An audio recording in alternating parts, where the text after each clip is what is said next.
Hello and welcome to the debut episode of the Polarity Podcast, the show where a Russell T Davies fanboy and a Russell T Davies critic discuss the first RTD era of Doctor Who, everybody's favourite low-budget British sci-fi show. Yeah, exactly. So, if you don't know who we are, I guess we should probably introduce ourselves. It's episode 1. It's a pilot episode. So Gav, do you want to go first? Hi, I'm Gav. Do I say I'm 20 years old, I'm aging, and I'm watching this for some reason, and we're doing RTD. Yeah, we could have done something like, I don't know, let's watch, classic Who, let's watch something good, and we decided to watch the RTD era, so... Can you guess which one's I'm the thrilled. fanboy yet? And hi, I'm Lewis. I am the RTD fanboy in the room. I love the RTD era, and me and Gav have been friends for, how many years is it now? About a decade? 8, I think. 8, 9 years, 10 years, I don't know. Something like that. Who knows? Long ass time. But we have had many a debates over the years about the qualities of the Russell T Davies era of Doctor Who. And with the, I was going to say recent news, but it's not really recent anymore. With the news that Russell T Davies is coming back to Doctor Who to spearhead it and all of that kicking off at the moment, we thought, why not transplant our little arguments about the first time round into a podcast, hence the thing you are listening to currently. The format of this podcast is going to be, we are going to, every week or thereabouts, discuss every single episode of the RTD era of Doctor Who, dissect it, pick out the pros and the cons, see where our opinions overlap, and the many times that our opinions diverge, and we're going to go through every single episode in the run-up to RTD 2, which is on the horizon at some point. All of them? Oh, bloody hell. Yeah, bloody all of them. All of them. You've committed to this, Gav. I have signed the contract. Russell T Davies is behind me right now and he's got a gun to my head. I've got to do this. So, episode 1, Rose, series 1, episode 1. Season 20, the one that brought it back, season 27, episode 1. Oh, don't quit. That's a disgrace. That's a war crime, that is. It's series 1 of an unrelated programme called Who Doctor. I don't know. The Dr. Whame. God. Broadcast on the 26th of March 2005. Now, the first 2 series, Gav, you're going to have the distinction of this, that you saw these on broadcast. That's right. My small toddler heart was broken at a very young age when I thought it was going to be Sylvester McCoy coming back, and it was a leather jacket wearing northerner. I wondered where you were going with that. I was a bit confused. I didn't get into Doctor Who until Series 3 was airing, 2007. So these first 2 series, you're going to have the kind of a bit of a different perspective because you were there on broadcast, whereas I kind of watched them later. But so yeah, where were you exactly? If you can remember that far back, 26th of March 2005, describe to me the scene, the crime scene. I think basically, I was here. So I think it was probably something like, the only memory I have of like the build up to Rose is I think we just finished our dinner and I didn't actually know Doctor Who was coming back. And then my dad just turns to me and goes, "Oh, Doctor Who's on the telly tonight." And I thought, "Oh, all right, we're just watching like a VHS." And I said, "What episode is it?" He says, "That's a new one." And I looked at him, I said, "What do you mean a new one?" And by the way, earlier when I said about Sylvester McCoy, I literally had no idea, like, that Paul McGann had happened, that there had been this movie, that there had been like 10 years of cancellation. I was like very, very young child. And I just remember like my dad being like, no, it's brand new. Like, you've never seen it before. And I was shocked. I was bewildered. I was like, what the hell is this? And then obviously, then I sat down and watched it with the family, as all Doctor Who should be viewed. Yes, because as we will state many times throughout this, I'm sure, it is a family show. It is a family show. It is a family show. Sometimes. Yeah, I mean, maybe when we get to Turn Left, that might we might be up for debate there, but right, yes. But yeah, so Rose took the world by storm. Would you say? I guess the whole series did. Yeah. Everyone kind of didn't know how it was going to go down.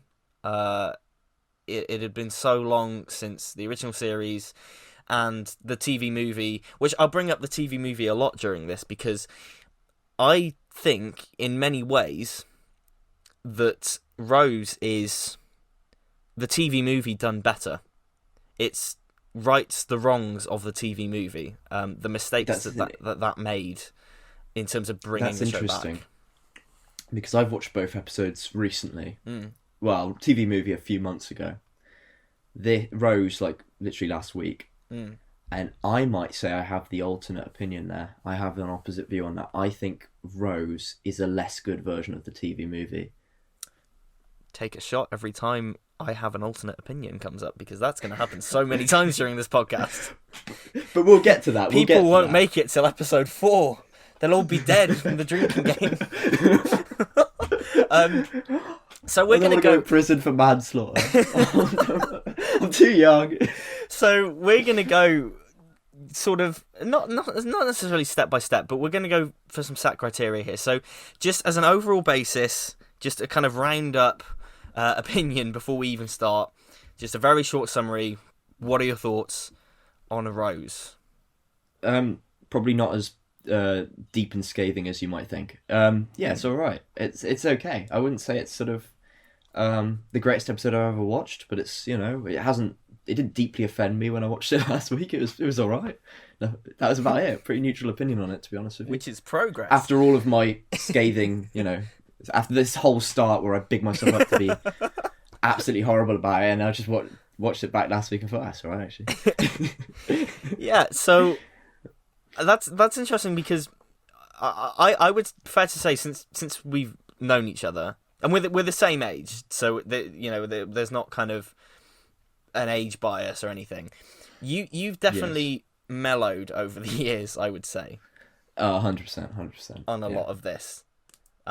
So it's going to be interesting. But what I think about Rose, I think it's a dated and somewhat flawed, but ultimately, pardon the pun, fantastic. Fantastic reintroduction. God, where's my drink? Where's my vodka? Reintroduction to a show that it's here, actually. What? I have actually got vodka here. I didn't realize I did. Fair enough. Don't worry, viewers. I'm not drinking. Oh, well, this podcast is off to a wonderful start already. No, but I think it's a really great. It's somewhat dated, yeah. Reintroduction to the world of Doctor Who, and I think a lot of the decisions made, and I think you're going to disagree with me on a lot of this, but I think a lot of the decisions made in terms of making it new were the absolute right ones, because this was, and obviously I wasn't there at the time, but this was a franchise where its most iconic figure were the Daleks, who were not a few years before this being used in Kit Kat commercials, and were sort of the laughing stock of the UK. And of course we'll get onto that more when we get to Dalek itself, the episode. But that was really the prevailing memory of Doctor Who. And so here we have a story which grabs you by the hand and tells you to run, literally. And it's wildly different and wildly unique. And I guess at the time, this was absolutely this is absolutely a product of 2005. I think you'll agree with me on that. Like, you couldn't make this episode the way it is now. Yeah, I think. I was going to say, like, when it comes to this episode, like, I think. Obviously it's. I'm going to say, to be honest with you, probably agree with your take that it was kind of. If we're talking about being real here, you can't make a show that directly just appeals to whatever dwindling Wilderness Years fan base was left there. You did need to make something that was going to sell to more people, and it does that, and I think it does it almost by riffing off everything that was kind of the time anyway. So when we get into like the in-depth bits of it, I mean, I could say like part of this, I feel it owes a lot to other programs of the time, maybe more than it owes to Doctor Who itself. Oh, and it's very much of its time. 100%. I mean, this whole the whole format of the RTD era, be the 13 episode series, with 45-minute to an hour long episodes that are all standalone but have elements in them that all come together by the end for a finale. That format was all the rage in 2005, and I think that format is outdated now. Like TV shows that try and do it now in the streaming generation just don't work, which I think is, this is not a discussion about the current era of Doctor Who, but I think that's partially where Doctor Who has gone wrong in recent years, because it's stuck to that format and it hasn't kind of tried to evolve up until Flux, which it's an aging format, and it's not a bad format. It's just the TV landscape has changed, and I think that's another example. Like looking at this, like you say, it owes so much to TV at the time. Russell has said many times before that American shows like Buffy and stuff like that were a huge influence over Doctor Who, because it kind of made sci-fi and fantasy serious, if that makes sense. It got people to take it seriously and to invest, which is why we have here so many of the tropes that you see in those type of shows. I think it was a brilliant decision to go in with a new Doctor and not explain a regeneration. What are your thoughts on that? To be honest, I think that helps out a lot. I think actually, because we were saying about TV movie earlier, I think that's actually a pitfall of the TV movie, that it kind of has that weird space at the beginning. I think there's a weird scene later on where kind of Nine appears to be looking in the mirror and sort of only just seeing himself for the first time, Yes. And I do find that a bit weird and a bit jarring. I think for an episode that's kind of trying to be kind of a new introduction, it is a little odd to be like, oh yeah, we're just going to start the Doctor in media res during his life whenever, and then we've just sort of cut to him, like apparently he's never seen his face before. I mean, kudos if he's never even seen his reflection in any of his monitors or anything. He's been going about just never seen himself, but I find that hard to believe. So it seems to imply that he's kind of recently regenerated, but I do find that bit weird, and it's actually, I feel like I would have actually preferred it if it went a bit more with that and had him maybe halfway through his life, sort of thing. That line has always puzzled me. I would agree more if it was like an extended plot point. I think because it's like an offhand line, like it's literally just not bad, look at the ears, because it's just an offhand gag, it doesn't bother me too much. So I don't mind that, but it is it does kind of raise into question later when you see photos of him and the Titanic and him at JFK's assassination. It's like, how many of these adventures has he gone on without having seen his face? So I do agree, but like coming back to the TV movie thing, this is kind of my main point of comparison, really, because the TV movie brings back Sylvester McCoy and has him change into Paul McGann within the first 20 minutes of the film, which is fine. It's cool that they did that, and it's cool that they gave McCoy a regeneration. I was about to say a good regeneration, but I think that depends on your opinion. I wouldn't say that. Yeah. It's cool that they gave him a regeneration, but it's also... And I like the TV movie, by the way. Like, this isn't... I enjoy the TV... Like, I think it's good fun, but it's also... I would not show it to somebody to start them off on Doctor Who, because it... Oh, no, absolutely it's so lore-heavy from the off. Like, within the first 30 seconds of that film, it's bloody hell, there's this planet, oh Christ, there's Daleks, what's happening, who's this master guy, hang on, why is the Doctor now got a different face? Do you know what I mean? It just throws so much at you, which older fans, established fans will know, but it's sort of no wonder it didn't take off, because it just is so uninterested in welcoming new audiences in. And I think that's what I mean when I say that this is that concept done better, because this fully puts you into the perspective of Rose. And in this first episode alone, that was a brilliant segue. I'm just complimenting myself on that. No, that was brilliant. That was good. Oh, am I allowed to swear? Go for it. All right, fair fucks. Yeah, Whoa. you fuck off, you little urchins. Fuck you. Listening to this. Yes. So, what are your thoughts? Just in this first episode alone, ignoring what we get to later, because I know it all gets a bit kind of messy. What are your thoughts on Billie Piper as Rose Tyler? Don't know what that voice was. Here's the thing. I was watching it back and I was thinking, right, well, Rose is obviously placed in the centre of this story. And it's almost like kind of an interesting thing. Obviously, like the story's titled Rose. Although it's Doctor Who, it kind of is the Rose show. It's one of them things where it's like, well, hang on. Like, later on when they start criticising kind of Clara for that sort of thing, it's kind of happening here anyway. But the thing I find about it is that actually, as a character, I don't think Rose is that interesting.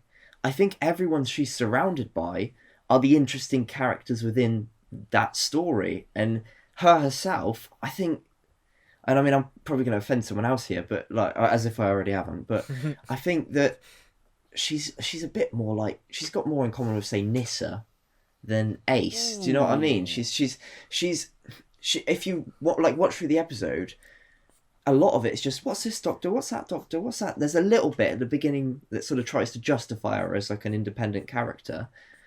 I was like, oh, let's just give her a bit of a life backstory. But actually, like, throughout the episode, she's just kind of stumbling around asking questions. And then she just sort of goes with him. And I can't really understand what Nine's motivation for bringing her is. Like, it all just seems a bit like she could have been anyone. Do you know what I mean? Interesting perspective. It's interesting because she's very much an audience surrogate. She is very much in establishing that brilliant opening montage, which I just adore that. Where it is fairly good. She's 19 years old. She's got a very boring life. She gets up, eats breakfast, go to work, comes home and sleeps and starts over again. Go have your lovely beans on toast. And I think it's for anyone who kind of has ever felt like that and has ever felt like, oh, I really want to be on an adventure. It's the Luke Skywalker thing, isn't it? It's the dreamer wanting something more from life. Kind of bored of the routine, and I think that's why the character works here, is because it's, especially as a kid, watching this for the first time, not knowing anything about Doctor Who, it's just like,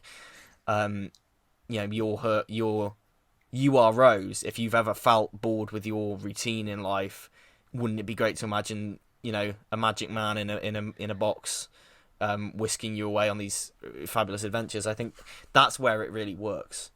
And I think it's interesting you bring up Ace, because that was another big influence on this, was the latter part of the McCoy era really giving depth to the companion that we hadn't really seen before, outside of one or two outliers.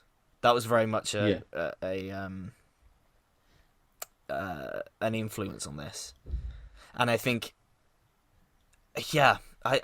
I really like her in it, and I think it's the reason why she works, again, aside from the fact that she's us, a lot of it is because Billie Piper's really good, and I think it's her performance is quite underrated, especially because before this, she was a pop star, and I think it's a testament to, I think, her acting ability, that she because she's very sincere and very endearing, and I think something that Series 1 does in particular that I think sets it apart from Series 2 is it presents her character flaws.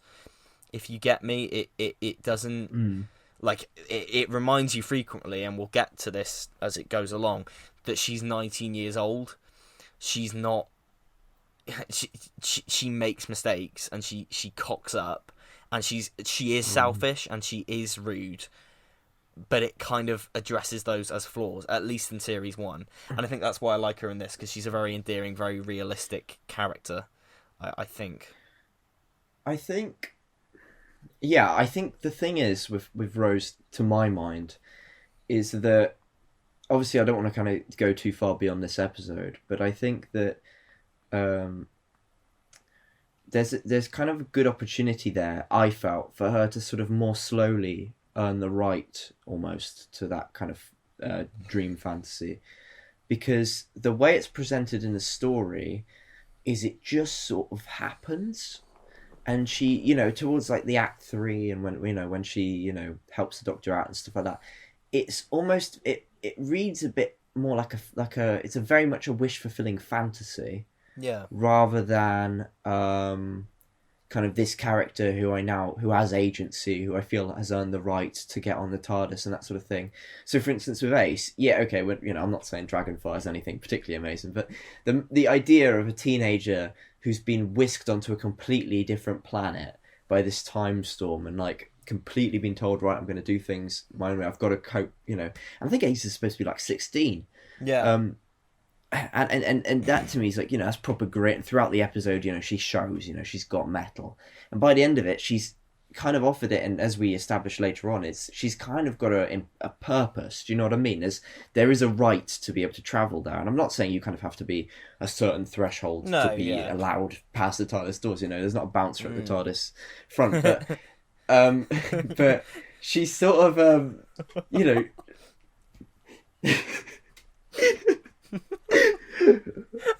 95 quid to come in, love. Right. Compose myself. Compose. What I was gonna say was that so she got that, and I think I would like to have seen her kind of spend a bit more time finding out who he is, learning about him, encountering him in these sort of brief flitting things, because actually for the most part that build up of her just having these brief interactions with him, they just keep kind of running into each other almost, I think is really fun but really underutilized in that episode, because it leads to some of the episode's most like poignant moments. The conversations between Rose and the Doctor I think are the standout bit. But I actually think it doesn't do it enough, almost. I'd like to see more of them, going through the estate, chatting about stuff, kind of her sort of trying to figure out who he is. He's guarded, and she's kind of trying to go about solving this mystery. But because it all takes place in one episode, there's something lacking in it, I think. And I think as a result, she ends up sort of... she kind of has that... She's a little bit too much of a blank slate, if you know what I mean. It's okay for her to be kind of a surrogate, but again, Ace is a great audience surrogate. She's someone who's been through like struggling times and what have you, and there's characters throughout the Doctor Who mythos, both later and before, that have a bit more of like an interesting anchor to begin with. And I like the concept, I like the premise, and that you're right. That first few scenes, where she's going through her life, it's great. I think we've all been there at some point. And the music as well, it's so energetic, and it's juxtaposed against boring shit like, eating a sandwich with your boyfriend and having a cup of tea and going to work. And I think I love that juxtaposition. Yeah, I think it's a good. I think it's important for within context of releasing the show at that time. I think it is good that they sort of thought, right, we've got to actually keep this a bit pacey. I thought that actually on that note of that first bit, there is a weird moment at first when the planet you're watching Earth, and it's very interesting. It's kind of remembrance of the Daleks-esque, and then it zooms in on that on the clock, and the way it like wiggles. I don't know what happened with the VFX there, but it kind of looks really goofy. Like it's just like hurtling down. It's like it's like someone's like vibrating the camera really rapidly, and it's like it's really strange. And it's just one of those things I noticed. Should we talk about VFX? Actually, just one more thing about Rose before we talk about VFX, because that is a good point. Yes. I think Rose and Ace obviously are very comparable because of the influence that the one had on the other, but also I think the context as well. Like Ace didn't have anyone really. She's very much a lone wolf. It's not really a lone wolf, but she comes from a very traumatic background, whereas Rose has a loving mother, and the dad's not around. We'll find that out later, but she has a loving mother, and she's got a good boyfriend. And she comes from a very domestic but kind of warm setting, which Yeah. I think that's where they differ, and I think that's where their behaviour differs as well. And just going off your point about the Doctor taking her at the end, I think he takes her because she does what she does throughout this series, which is she saves him. If Rose wasn't here, he would be dead. She's the one that manages to save the day at the end and rescue the Doctor, which I think sets a very upfront statement about what the arc is for this series, and we'll talk about it later on in the episode and later on in the series. But the arc is the Doctor becoming a Doctor again, or the Doctor becoming the Doctor again, not the Doctor going to medical school. He's getting a PhD. Getting his PhD. Good lad. Good lad. Yeah.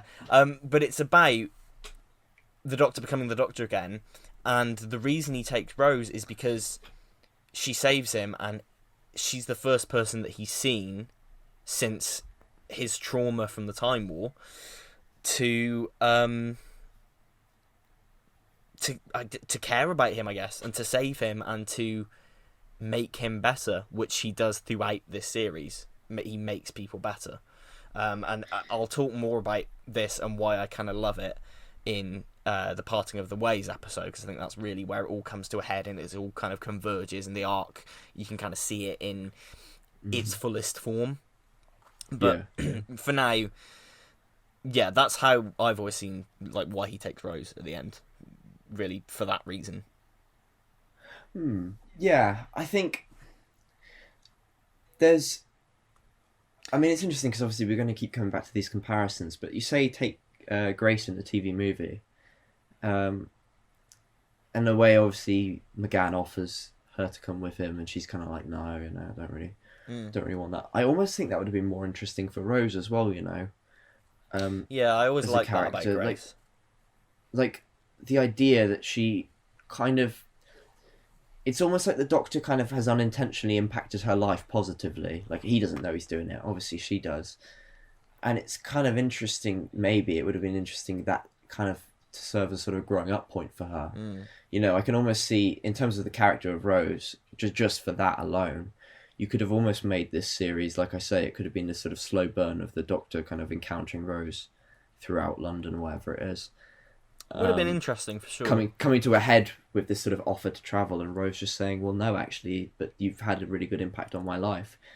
And it just seems to me like when she does that sort of thing, it's almost like actually her as an agent in her own life, in her own setting, functioning within there, in that family unit, on the estate, in her places of work, handling herself. Sure. That's the best bit about her in a way, and I almost wonder if actually her getting kind of travelling off and doing all this stuff, in the TARDIS and what have you, is almost like not as impactful on her character in a way, as who she is, where she is. There's kind of there's room for identity there that I feel maybe wasn't picked up on as much in that episode. That's interesting. I don't want to talk about Rose too much now, which is interesting because the episode's called Rose, but I don't want to kind of talk all about her yet, because there's a lot. Her as a character has a lot of baggage, and she's obviously very polarizing in the fandom. So I think we'll obviously talk more about her as the series goes on and into series 2 and series 4. But you mentioned the visual effects earlier. Now, yes, series 1 is getting to a point now. It's 17 years old. It's getting to a point where it is starting to look very dated, and it's starting to look almost like a classic series episode. Now, looking at these effects, like, because I think we all do, and you and I agree on this. Doesn't really matter when watching classic Who, right? Like, it's part and parcel of it. It's part and parcel. No. It's whatever. Yeah. Do you think these effects? I'm mostly talking about the Nestine itself and the bin. Do you think these effects look good for their time, or have they always just looked bad? Because they don't look. I don't think they look awful, but they clearly do look dated and they look of their time. But do you think they are bad for their time or good for their time for a TV budget in 2005? I thought they were good for their time, because I mean, to be honest with you, like I'm not like a VFX expert by any stretch. Neither of us are. We should preface that obviously, up front. Yeah, but I mean, obviously there are some moments where it's a bit dodgy. I think, like for instance, when Mickey's kind of got his hands on the bin and then he pulls away, and that sort of rubberiness, it doesn't look amazing. But equally, you know, there's some like genuinely decent. But the Nestine's okay. You can't really like deny. Like I think, I don't know that much, but I think like generating liquid's probably pretty difficult to do, and it's not a bad attempt. You know, like it doesn't look terrible. No. And frankly, it's a pretty good workaround for the Nestine consciousness. I was wondering that when I was watching the episode. Actually, was it just like a good shout from the budget team? Because I think the in-universe reason behind that whole thing with the Nestine is it's like now been ravaged by the Time War, and that's why it's kind of become plasticky. Yeah, but can you imagine if they'd had to do like a CG squid? Yeah, well, like, that was it. It was so either that or a CG squid. It could be done now. I mean, they did the Terror of the Autons for when that came out on Blu-ray for the season 8 box set. They did do the CGI squid at the end.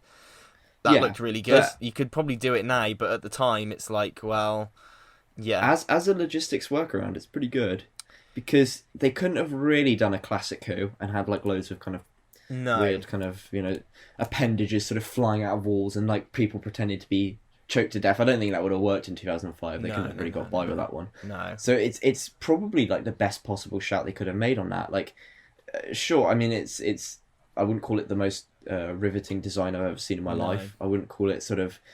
I wouldn't exactly go about going, this is a great monster. Yeah, you know, this looks amazing. And I don't think you really would find many people who would say that they prefer this Nestine over, say, you know, the cool giant squid. Yeah. Sometimes with a beak, sometimes with many other weird things to it. You know, really weird 70s creature. Yeah.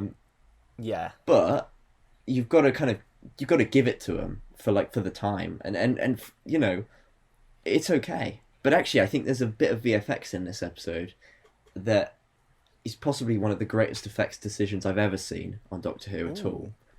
And that's it's very subtle, but it happens a few times in the era. When the TARDIS dematerializes, yes, they leave like a glowy frame of it for a second. What happened to that glowy frame? It's amazing. It's brilliant. It's actually amazing. It's so good. It looks fantastic. It still looks good. Yeah. And it looks... And that, to me, is top tier, like, FX. And it works especially well given that like it's so subtle compared to everything else. It's a really great use of it. There's a few moments in this where they think, you know what, actually we can kind of blend the two together and we'll get a better VFX shot, and that's a great example of that. Where really good, yeah. It's nothing kind of, you know, blow out the water VFX, but it is, you know, it's absolutely amazing for its time and even now. Yes, and I've always loved it. The fact that I can't remember if they did this in the movie. I don't think they did. I could be wrong though. The dematerialization and the materialization, it kind of fades in and out for an extended period before it settles. Whereas in the majority of the classic series, it's just one single fade. I really like the fade in and out effect that it does, where it's almost like it's trying to land. I've always really liked that. And like you say, the shimmering frame effect looks great. It does. It looks really good. I actually think this is a rare instance where I'm going to be the dissenting voice. I don't hate the visual effects in this at all. I mean, I don't hate a lot of stuff these days. But not enough time to hate things. Exactly. But I don't think they've. I think for the time I've seen better from TV from the time. Put it that way. I don't. I think the weakest effect, funnily enough, is actually the Nestine, and that might be controversial. I just think the way it moves is very flat. That's the weakest effect. The bin I don't really mind because you mentioned the rubbery kind of thing when Mickey puts his hand on it and it stretches. I don't really mind that because it's sort of that weird plasticky sheen that you can get away with when it's an Auton kind of thing. It's the Toy Story thing. Like Toy Story has dated, but it also gets away with a lot because it's plastic toys. Yeah, and that is a clever use of it to disguise the limitations. I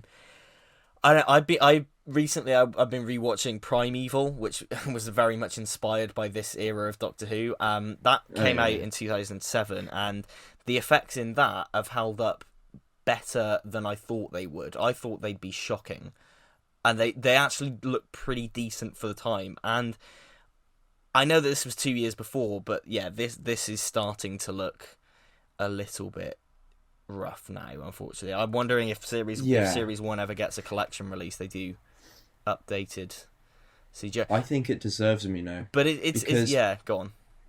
One of the things with the VFX I find is that for some reason in this episode, when they want something to look rubbery, they really want it to look rubbery.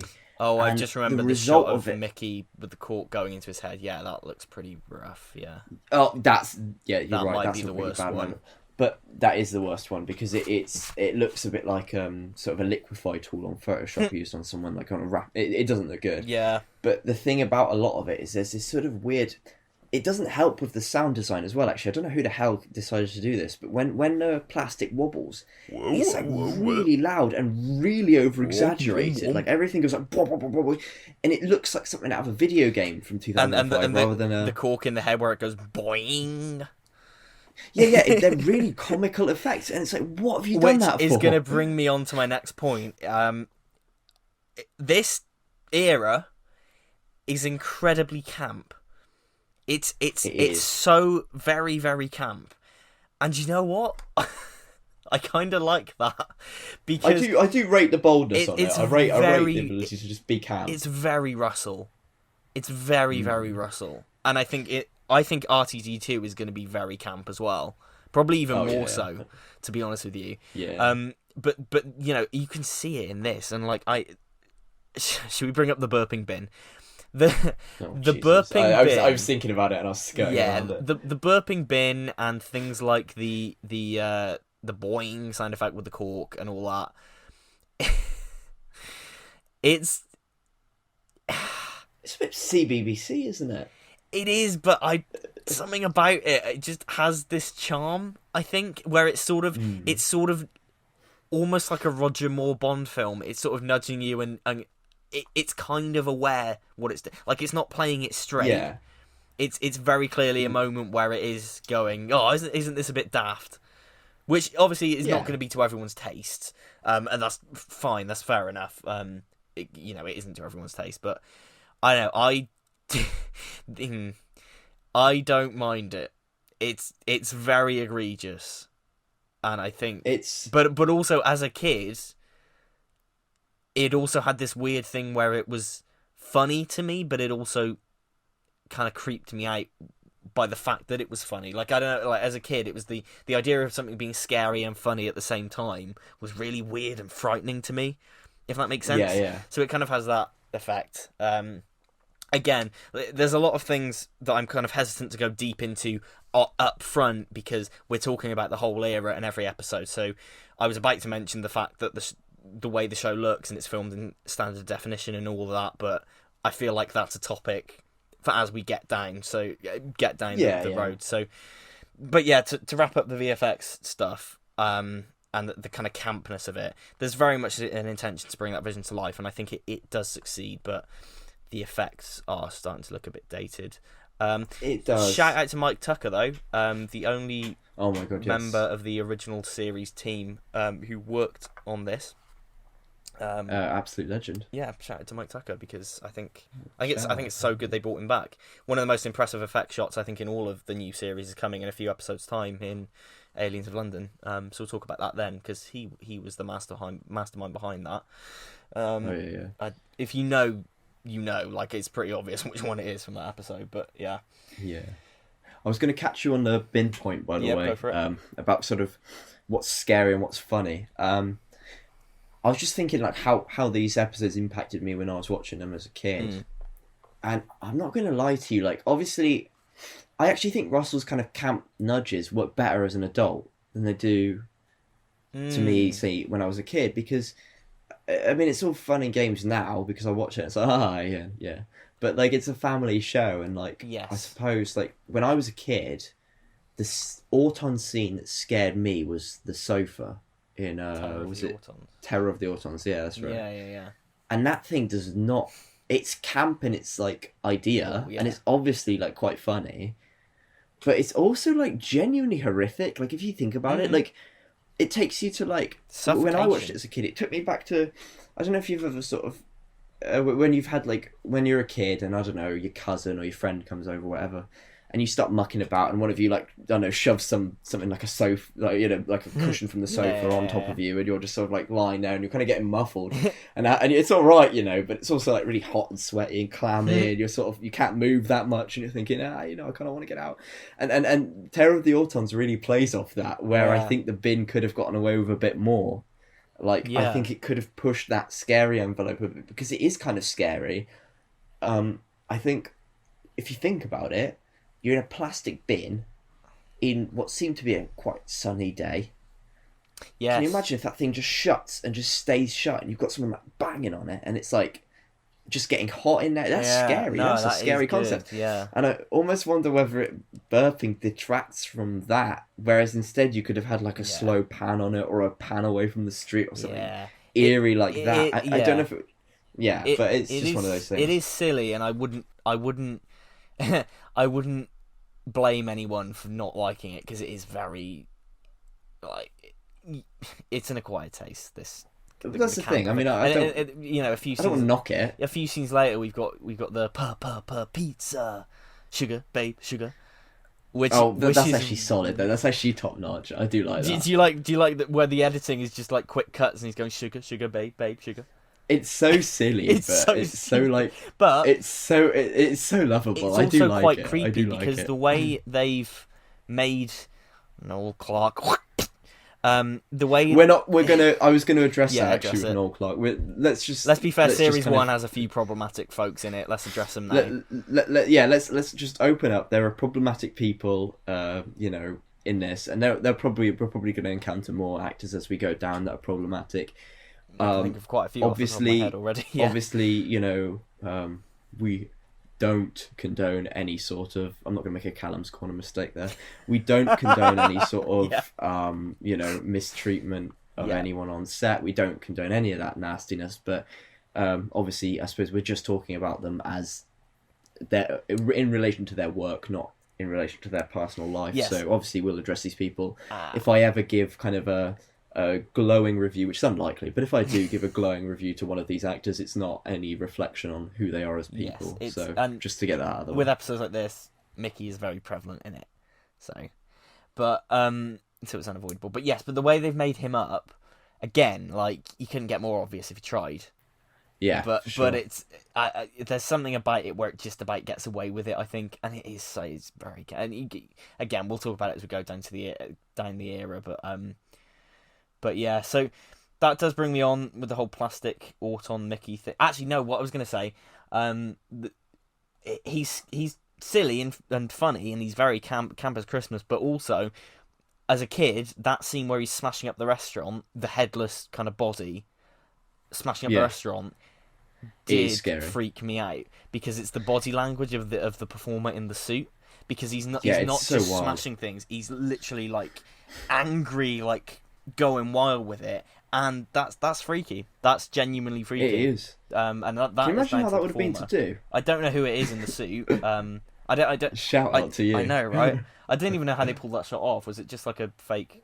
I assume it was just a fake body and head. I don't know. But yeah. It's obviously done quite well. Like it's just that really kind of classic gag of like the headless man. Yeah. But it's, and it looks seamless. Yeah, it's good. And it's really well done, and it's just absolutely berserk. You obviously, you know, you watch it as an adult, you can obviously see how it was done and whatever, but it doesn't matter, because actually the willingness of the actor in the costume to just really tear, like I think he walks into a few tables, absolutely. Yeah. You know, these are situations that I'm not, you know, obviously I know that's what they're supposed to do. They're supposed to get into that and whatever, but it's actually, you know, to just completely, like, there's not a flinch, there's not like a second of, I need to just hold myself back here. Walking straight into stuff, absolutely no regard to it. Yeah. It's absolutely a commendable moment. Yeah. 100%. Yeah, for sure. Which leads me on to the Autons then, as an enemy. I I think it was a stroke of genius having them be the first villains of the series, first villains of the revival, because I'll give you that. It's a classic monster that they're bringing back, but they're not drawing it to your attention. They're not going, hey, look, it's a classic monster. There are a few references. The Doctor has clearly met them before, but also if you've never seen either of the previous Auton stories, you will not be lost. I think it's a really... Autons. Beings made of plastic that follow on orders from a Nestine consciousness, which is like a big plastic squid animal who's hiding up in a secret chamber. I couldn't think what I'm referencing there. Not sure what I'm referencing there. You're right, Jodie. But yeah, I think it's really clever because if classic fans will be like, oh my god, it's the Autons. But if you don't know, doesn't matter. Doesn't matter. And to be honest with you, I think it's a perfect choice. They're so sufficiently different from classic Autons anyway. It's not really. Yes, and I would argue they're almost their own thing. And I would argue it's a good update because it's more modern, isn't it? You had like old shop window dummies that you've seen Spearhead and to a lesser extent Terror of the Autons. They very much move like real people because obviously it was just people in suits with a mask on. And these are as well, but you catch my drift. Like it's more, they're more marionette like, where they move more freely. Modern shop window dummies, modern as of 2005, aren't like that. They are stiff and they've got the joints. They've got like C-3PO arms. So I think it's a really cool idea to have them like do the stiff walking and stuff. There's a moment right at the beginning of one of the Autons where it looks sort of dodgy because someone's mask isn't attached on properly. It's proper Doctor Who, isn't it? It's not a background Auton. Yeah. It's like the one that the camera focuses on, and you can see his neck, kind of the latex around his neck, sort of flabbing around. Proper Doctor Who, that. And that I was watching that, so cheap and cheerful. Good old faithful, right? There we go. Cheap and cheerful. That's proper Doctor Who, that. That is I think you're right though. I think visually I prefer the classic Sortons. Yeah, Sortons. Sautés. The sautés. I prefer the classic Autons, but I think it would make absolutely zero sense if they were walking around. Yeah, because it would just be weird. I saw a few people going, "Oh, they could have just used the classic design." And I was like, "Yeah, but it'd be fucking weird to see a 70s mannequin." Why would you? Plus, it's more scary for the kids. Because kids in 2005, walk past shop window dummies that look like that. Yeah. And I think smashing out the windows and everything. Of course, they did that in the 70s because that's what the shop window dummies looked like in the 70s. It's the same thing, but you just have to keep it current. And I like that they recreate that scene from Spearhead where they smash through the window, but this time they have the technology and the budget to show them smashing through the window. They've said that since. That was a deliberate... I think Russell said it, or it might have been the director said, yeah, loved that as a kid, but I always wanted to see them smash through the window. And now here we go, that they do it. It is weird, that bit, to be honest with you, that invasion bit, because you think it's like... in my head, it was a lot longer than it actually is. Because to be honest with you, you can kind of, now that you've told me that, it kind of makes sense. It kind of reads when you watch it. Yeah. They just sort of stuck it in last minute. They're like, it's meant to be like a fanboy moment of just let's do this because I've always wanted to see it. Because the actual invasion sequence itself is so quick and actually it's on such a small scale, like it doesn't actually cut between that many streets. Like I know obviously it's supposed to be like the implications that's happening everywhere, but it looks like just it's happening in one isolated street. It's that one street in Cardiff that they use for everything in New Who. That's literally it. Only happened there, mind you. The Nestine Centre broadcasting of that one spot. That one street in Cardiff that they always dress up to look like London. They use it so much throughout the RTD era in particular. It's that one single street. I mean, if it works, it works. Exactly. Hey, yeah. But it's it's alright, and I agree with you. I think they're quite scary, especially like at the beginning when Rose is in the warehouse. Yeah.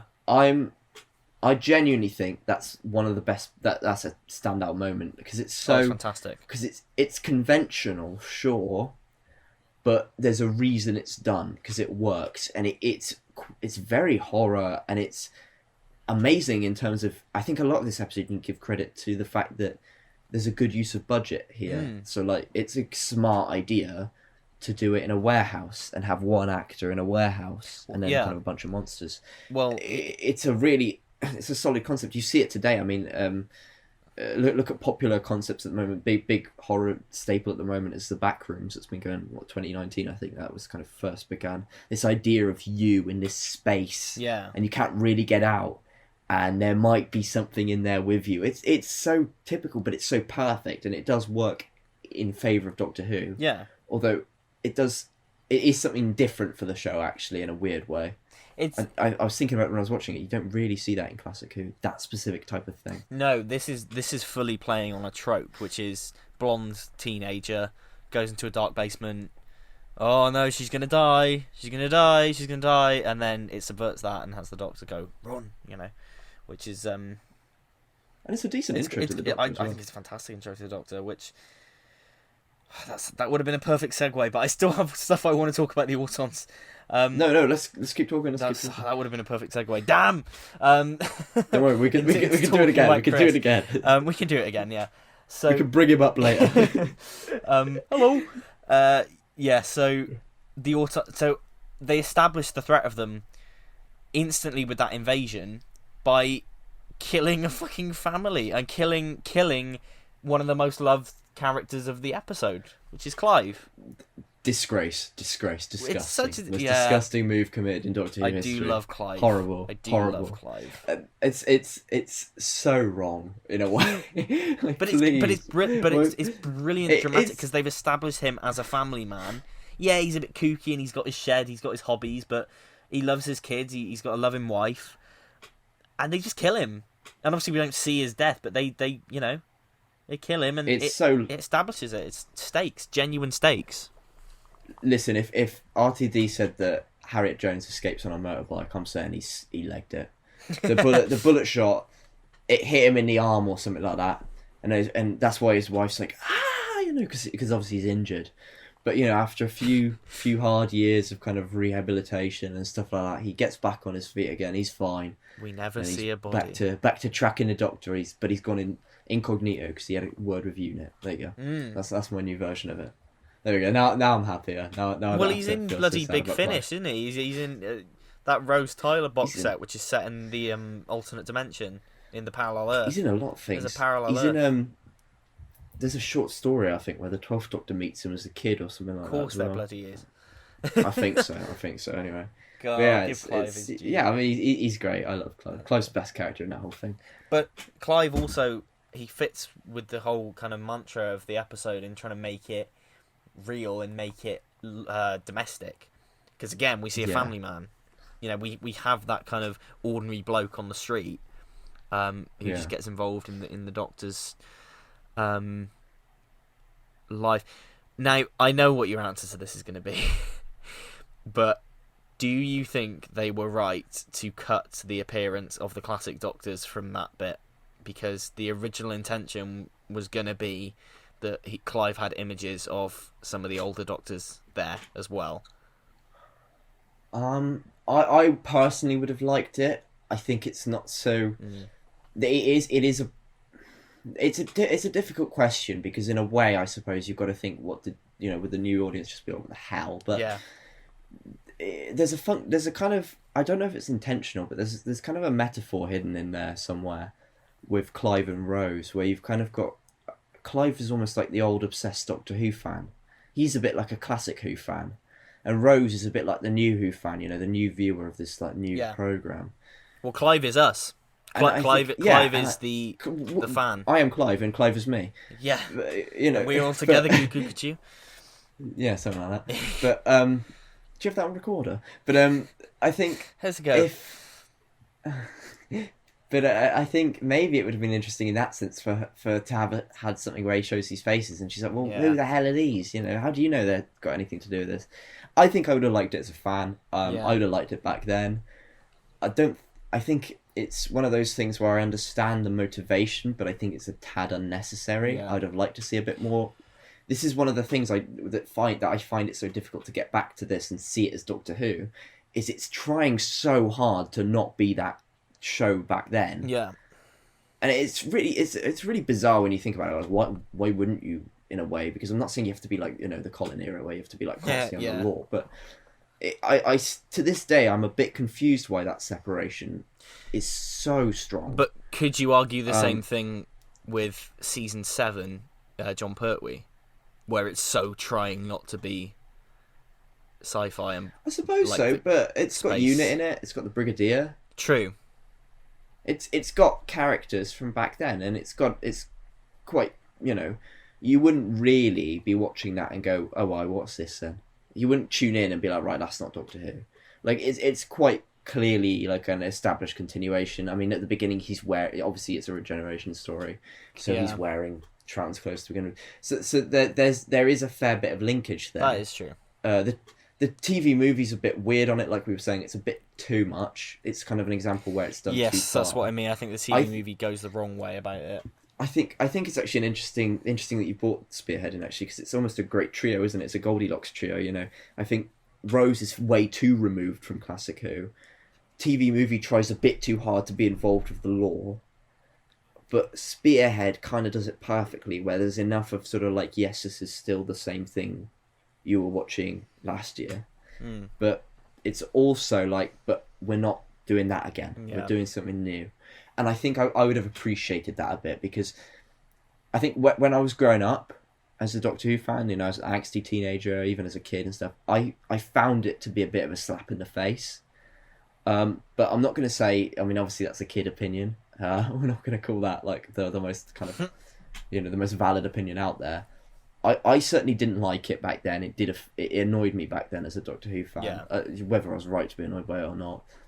And it certainly feels like it's just a bit too much of sort of, let's just not make this like Doctor Who, because it's almost like, oh yeah, we're a bit ashamed of what it was. Do you know what I mean? It doesn't come across as this is just reinvigorated. It's kind of like it gives the message. It sends out the message that this is not to be ignored. Forget about that.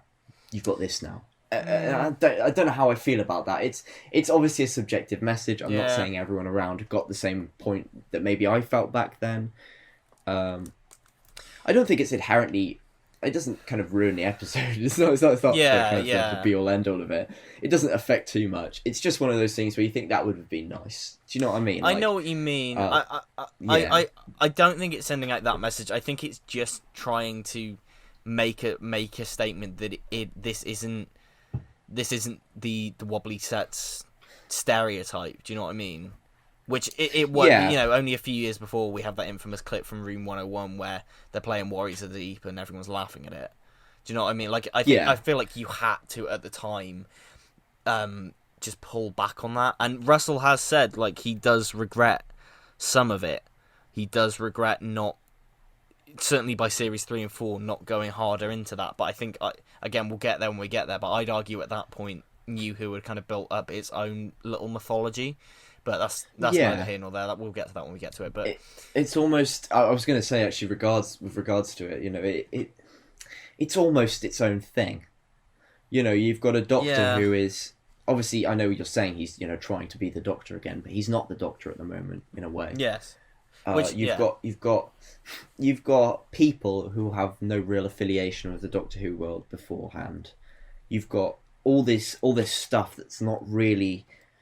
The show's shot differently. The story's done a bit differently. The only thing you've got back is the Autons, which was always going to be the way, because it was, it is 16. Yeah. How many years was this after 89? That's quick maths. It's about 16 years, right? So yeah. Obviously ignoring the movie, but it's so I'm not. It's not necessarily like the biggest. It's not cardinal sin by any extent, but it's just I find it to be, how do I describe it? It's kind of like it's almost like it's just a subjective view, I suppose, because I mean, like anything really. Yeah, but it's sort of like depending on how you view that dimension of it. So how they're approaching that side of Doctor Who, You could really love it, to be honest with you, for the fact that it's not being like other bits of Doctor Who. You could really love it for trying to innovate, and that would be totally fair. So in a way, shuffling it back isn't necessarily always going to be bad, and making it its own thing isn't always going to be bad. I think the way, if you think about it, let's like kind of make a what if, right? Imagine it goes, say, like the Target book, and you've got the novelization of it, where you actually do have that sort of thing. And maybe instead of 9 at the assassination of JFK, you could have had 8, and instead of 9 at the that drawing of the sketch of 9, you could have had the sketch of 7 instead. Yeah. The first issue you've got there. Well, first of all, let's say you've got that. All right, fans are going to be like, "Hey, yeah, that's good." But the problems you're going to have is, first off, the casual viewers can be like, "Who the hell are these? And why? Why are they here?"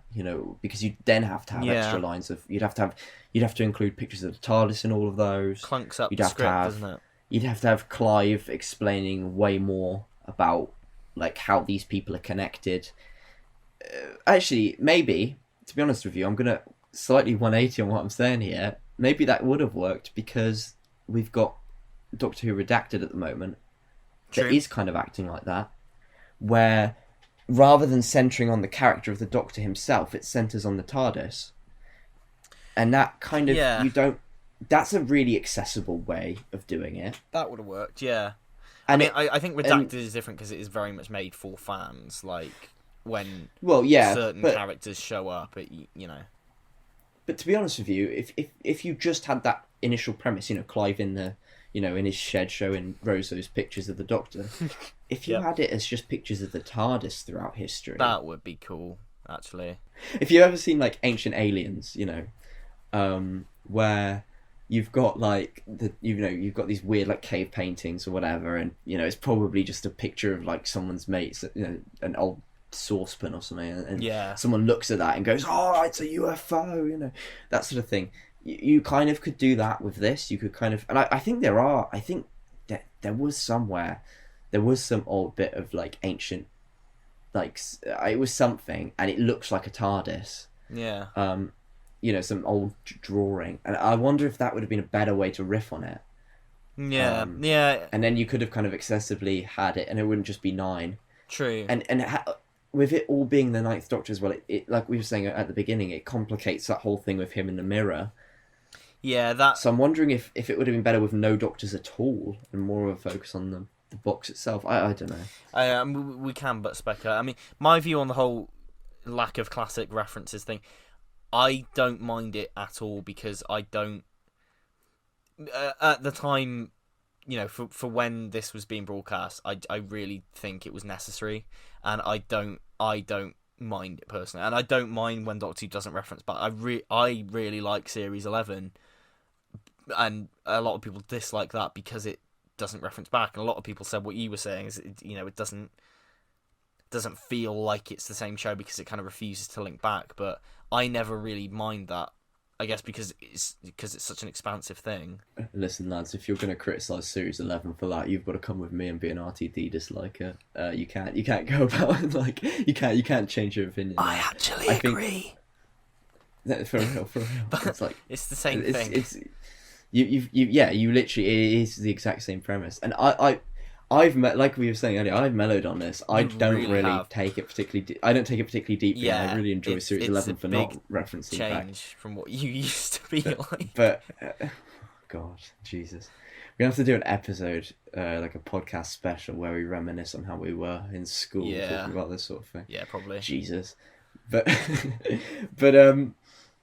I think the premise of like having classic references, the idea of putting that into this show, what does it really objectively change?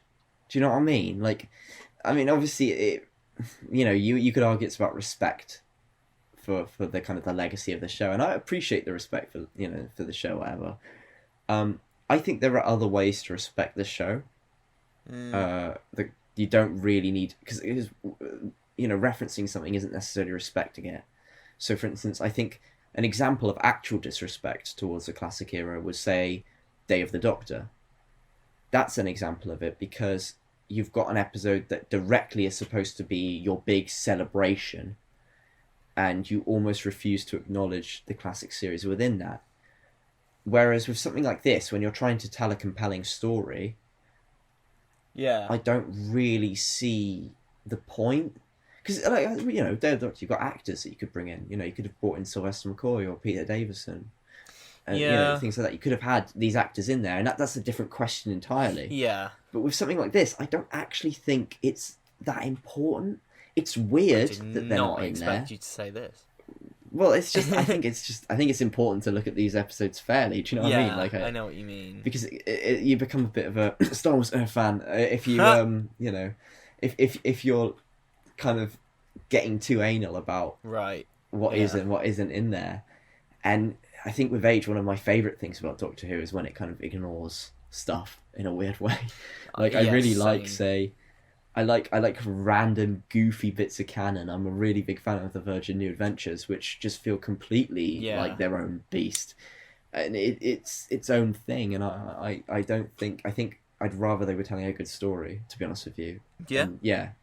The only weird thing about it is that it just makes it a bit confusing for where the hell 9 is in his life, but I don't think it actually impacts anything. No, I mean you're focused on the story at hand, aren't you?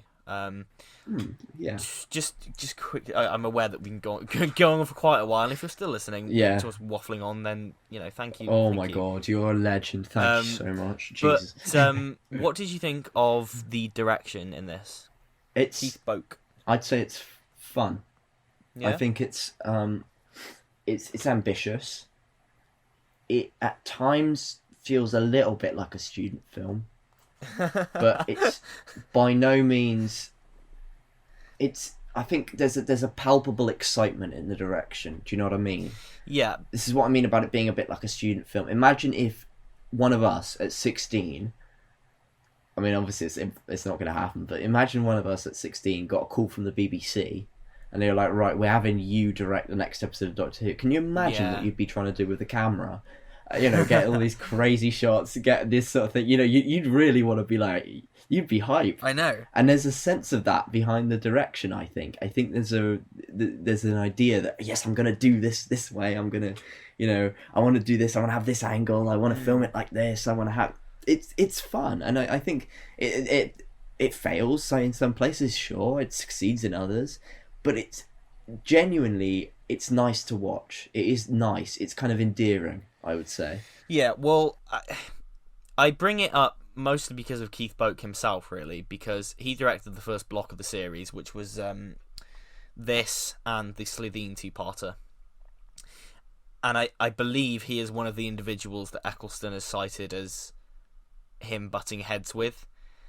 So I don't know if we'll ever really know, but like we don't know the actual circumstances. But it sounds as if I think Keith Boak really wanted to push the camp and push the sillier elements, shall we say?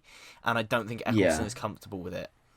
And we'll talk about that more when he gets his hands on a two-parter, because there's more in that to discuss direction-wise, and there's a lot of camp in that as well. But I think it is evident here. We spoke about the camp earlier. I think that is evident here. And although it's completely in every RTD script, I think the ones that Keith Boak directs are very much leaning into that. Yeah, I think it's... Yeah, there's a couple of moments where I do wish that... there's certain moments played off in the direction which I wish were kind of expanded upon. Yeah. And I kind of agree on the sense of with not necessarily, I'm not kind of going to go on some massive kind of pro Eccleston parade here, but I do agree that maybe the camp is hurting it a little bit there. Yeah. Because you have this absolutely phenomenal shot where obviously the building explodes is at the shopping centre, where Rose works. Yeah, Henrik's.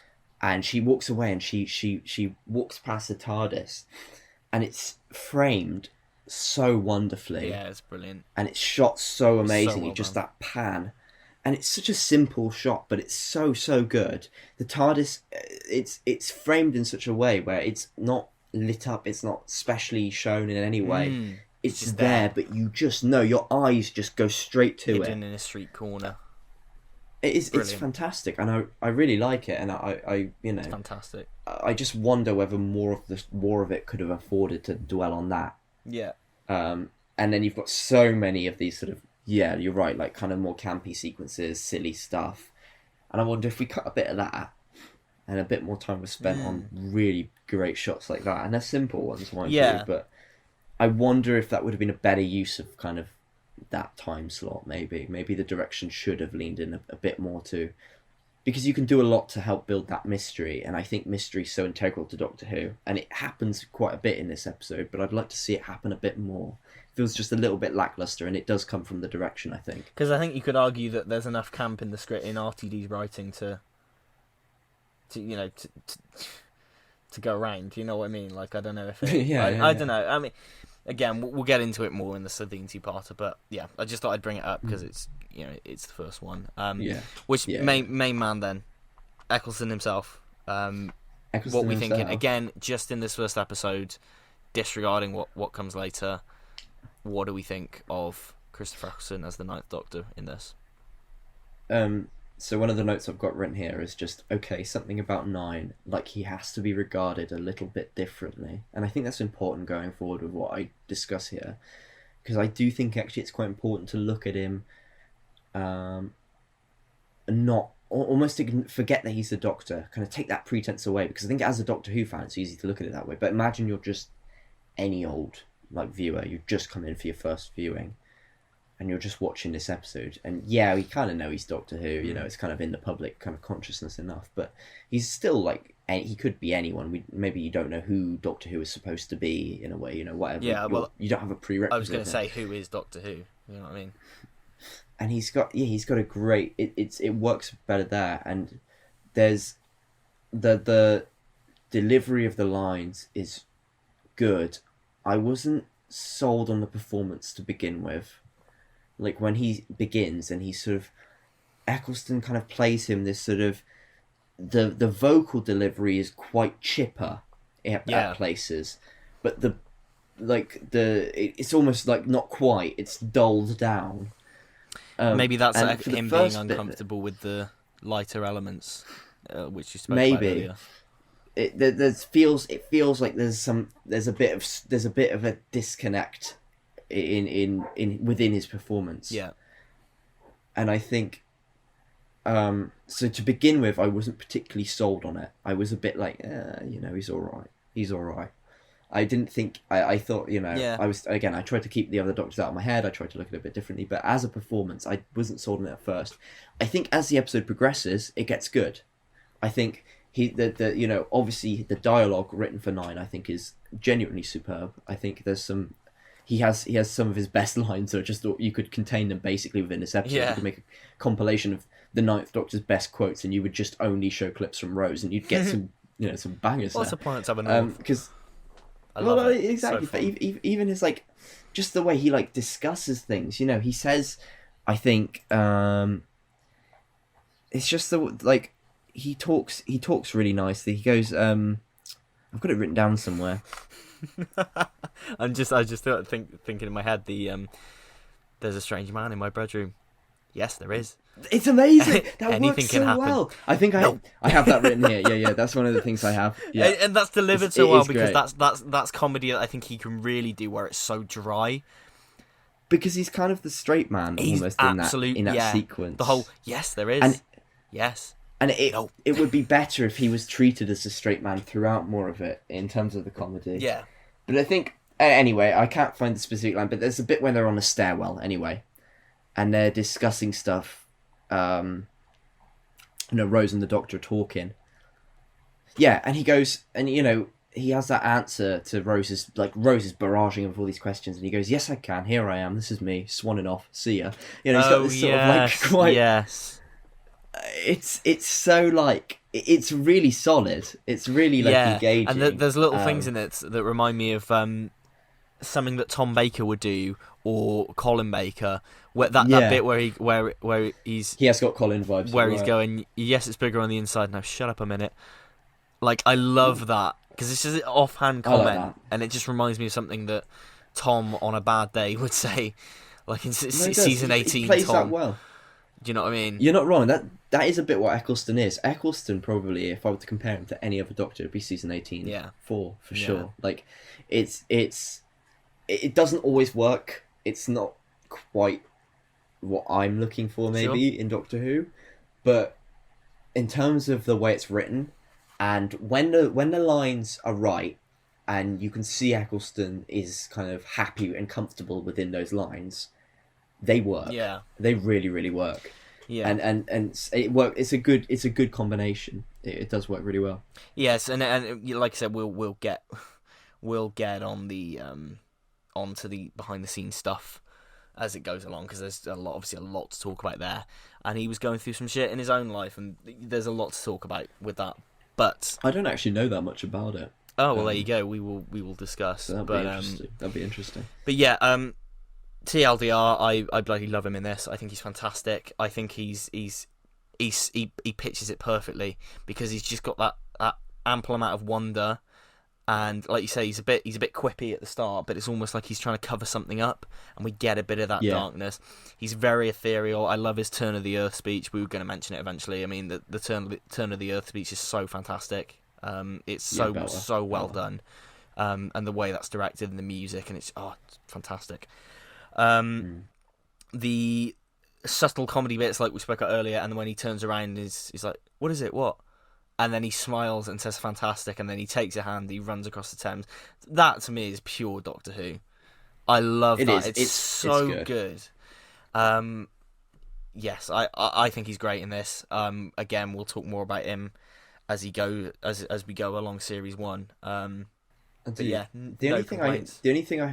only thing I would say with his whole kind of behaviour when he's kind of going like fantastic and all of that, I understand it's kind of intended, but there's kind of this weird like hint of romance going on there.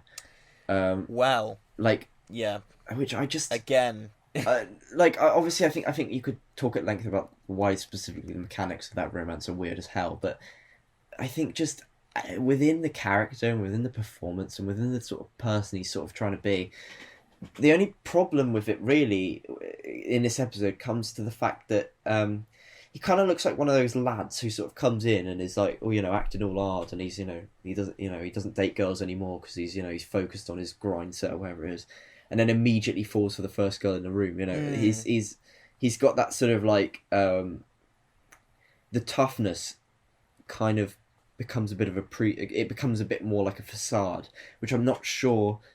I think the idea of 9 is that he genuinely is kind of tough. It's not just an image. Yeah. I mean, yeah, obviously there's an element of him shielding himself because he's been through this whole time war and whatever. Yeah. And he's obviously there's that, but like I think it slightly undermines what's going on there. I think it slightly undermines him in that inroads. Interesting. We'll see how it goes throughout. Yeah. I do have an issue with that. I mean, like I said, we'll talk about the romance. I absolutely think that the Ninth Doctor loves Rose, but for different reasons and on a different level than 10 does. But again, that could be a whole bloody hour and a half podcast to itself. So, I think we should save that for another episode. But I think we should wrap up that discussion about Rose there. I will leave you with a little bit of trivia, and a few little tidbits. Firstly, do you remember the infamous Graham Norton interruption? Yes, I do. Do you remember it going out? Yes, because it was so funny. It happens every now and then. It happened a lot back then. But is he Graham Norton? A lot. He gets in everywhere. But you would just have like, this was that weird period of time when they would just put these little banner rolls underneath things. Yeah.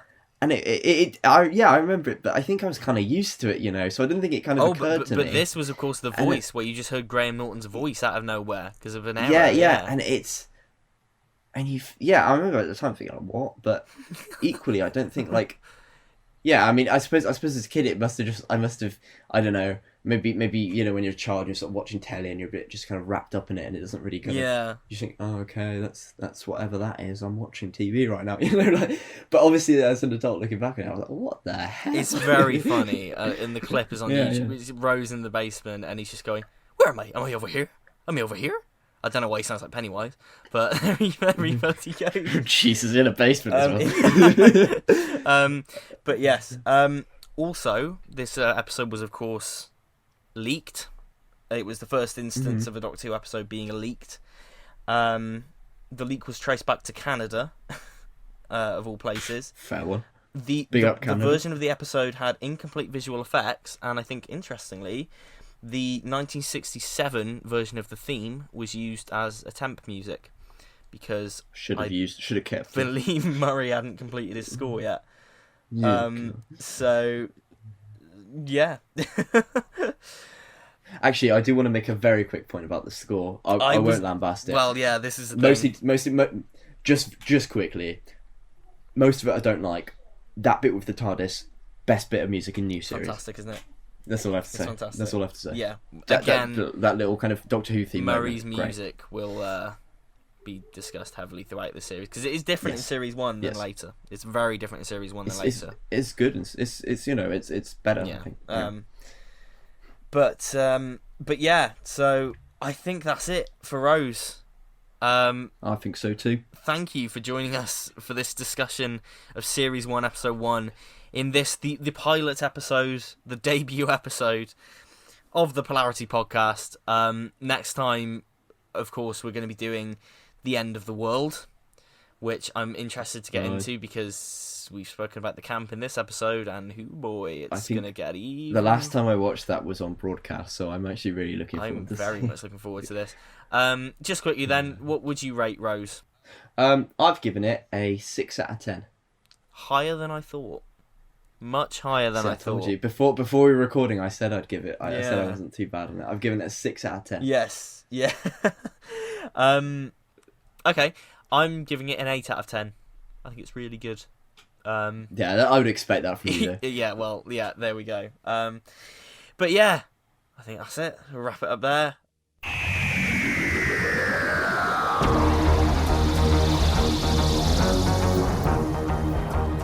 So I hope you enjoyed this first episode of the Polarity Podcast. Please let us know what you thought and give us feedback. We're really excited about this and looking forward to it, but of course there's still going to be kinks to work out and growing pains involved in these first couple of episodes. But if you're listening and you're here, we're glad to have you on board. We're glad to have you on for the ride.